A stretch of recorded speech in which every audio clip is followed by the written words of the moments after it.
She was only 16 when she made a mistake that would haunt her for decades, an affair with her sister's husband. Looking back now, 43-year-old Rebecca was disgusted with her teenage self, ashamed of the pain she had caused. But what followed that transgression was years of relentless punishment that forced her to rebuild her life from scratch. When the affair was discovered, her sister publicly humiliated her. This, Rebecca felt, was deserved. What wasn't fair was how her sister chose to stay with her unfaithful husband, placing the entire blame on Rebecca for seducing him. While he received forgiveness, Rebecca's world collapsed around her. Her parents, the people who were supposed to love her unconditionally, threw her out of their home. At 16, she found herself homeless, scrambling to find shelter. But the punishment didn't end there. Every time she secured employment, her parents and sister would contact her workplace, labeling her a homewrecker. They pursued her relentlessly, spreading rumors that followed her like a dark shadow. Though no one confronted her directly, the whispers and stares became unbearable. Rebecca wasn't just pushed out of her home, she was forced to flee her entire city, her mental health crumbling under the weight of her family's vendetta.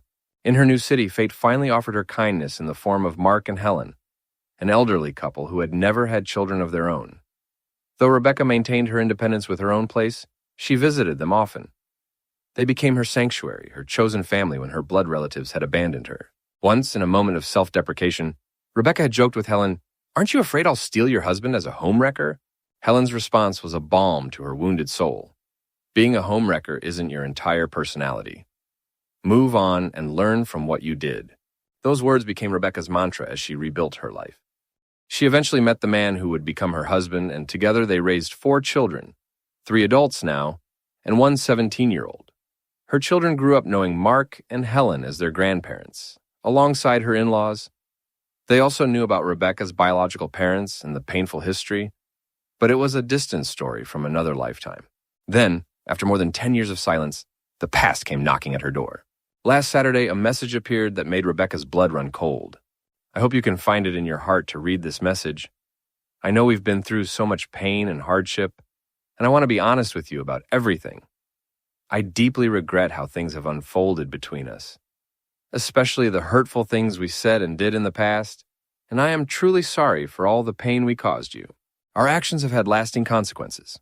We never got to know our grandchildren, and I realize now how much we missed out on. Your sister's husband cheated again and left her for someone else. I see how much she's been suffering. She's now a woman left alone with 2 kids caring for a disabled child and an autistic child who has it hard too, and trying to carry on despite everything. She has been so strong, but it's not enough. We are in a difficult situation ourselves, struggling financially. We don't have enough space or resources to help her directly, but we deeply want to support her and her children. I am asking for your forgiveness. I know your father and I don't deserve it, but I hope you can see that we are trying to make amends, even if it's late. If there's any way you can help us with financial support or guidance to assist your sister and her children, it would mean the world to us. We want to do right by them and by you if you're willing to give us that chance. We love you. Anger surged through Rebecca as she read the message. After a decade of silence, after years of harassment that had driven her from her home, they wanted her help. The parents who had thrown her out at 16 now wanted her forgiveness and financial support. Her husband, seeing her distress, offered to send a harsh response on her behalf.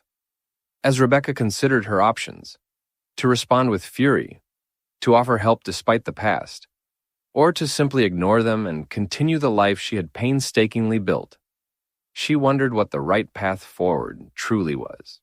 The scars of betrayal ran deep on all sides.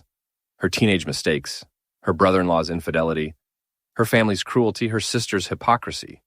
And now, years later, the cycle had continued with her sister once again betrayed by the same man. What would you do in Rebecca's position? Should she extend forgiveness to the family that showed her none? Should she help the sister who blamed her while forgiving the real culprit? Or should she protect the peace she's found with her chosen family? Share your thoughts in the comments below.